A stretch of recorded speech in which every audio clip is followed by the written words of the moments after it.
I look forward to Attorney General Ellison being forced to answer for his role in tying the hands of law enforcement in order to protect criminals. It's a shame that his partner in crime, Minneapolis Mayor Jacob Frey, declined the invitation to testify here today. Frey clearly has no problem talking about Minneapolis to any member of the media who will listen, so it makes you wonder if he's too afraid to repeat those same lies under oath. I guess time will tell. As the representative of Minnesota's 6th Congressional District, I have witnessed firsthand the consequences that come when our Democrat state leaders prioritize criminal illegal aliens over law-abiding Minnesotans. The unrest that we all watched unfold in Minneapolis over recent weeks was unnerving. It was heartbreaking, and any loss of life is tragic. But make no mistake, it was all a direct result of radical sanctuary state and city policies in Minnesota.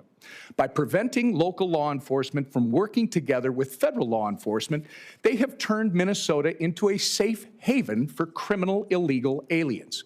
We're talking about murderers, rapists, gang members, and child predators. Now, before you hear dizzying spin from one of the other witnesses here today, let's take a closer look at how we got here.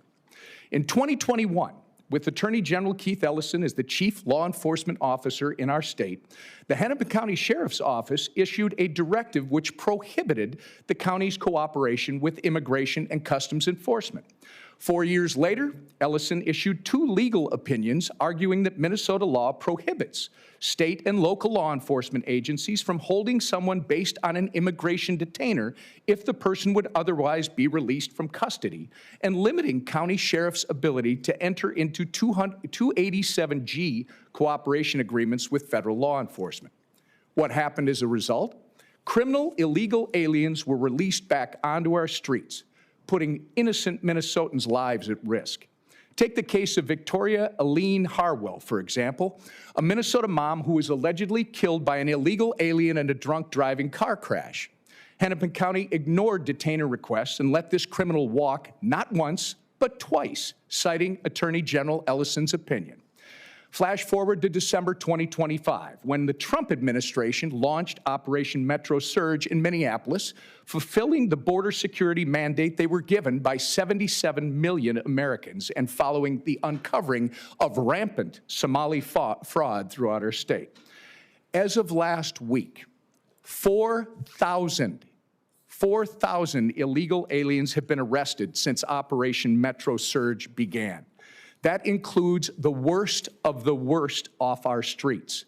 But in response, Tim Walz and Keith Ellison sued the Department of Homeland Security for simply deploying federal law enforcement to enforce federal law. That lawsuit was ultimately rejected by a Biden-appointed federal judge, and now Trump border czar Tom Homan has been working with Minnesota officials to scale back Operation Metro Surge on the condition that local law enforcement be allowed to cooperate with federal law enforcement, something, by the way, that occurred under the President Obama's administration. It's important to note that it didn't have to be this way. The chaos in Minneapolis was entirely preventable had the local law enforcement been allowed to work with federal law enforcement from the beginning.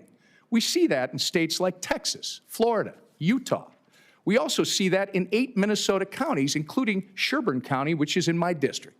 Sherburne and these 7 counties have proactively partnered with federal law enforcement to prevent criminal illegal aliens from roaming free, despite threats of ridiculous lawsuits by the ACLU arising from Attorney General Ellison's dangerous guidance. It's really that simple. By allowing local law enforcement to notify federal law enforcement when they arrest illegal aliens and detain them until a federal officer can come and get them, we limit the Fed's footprint and keep dangerous criminals off our streets. It's a win-win for all parties involved. But Tim Walz, Keith Ellison, and Jacob Frey are so beholden to their radical sanctuary state and city agenda that they've lost all common sense. And now here we are today with innocent lives lost and chaos in our streets. It's horrible, but entirely preventable. And it makes you wonder, why are Minnesota Democrats so keen on protecting criminal illegal aliens? Is it so that they can secure votes come election season? Tim Walz, after all, refuses to hand over Minnesota's voter rolls to the Department of Justice. And Keith Ellison has a history of cutting deals with Somali fraudsters for personal, political, and financial gain. These are all very important questions, and I hope we can get some clarification on all of them today. Minnesotans deserve answers and accountability. Thank you for allowing me to testify on behalf of all the hardworking, law-abiding Minnesotans. We're grateful for your commitment to uncovering the truth and ensuring that justice be served.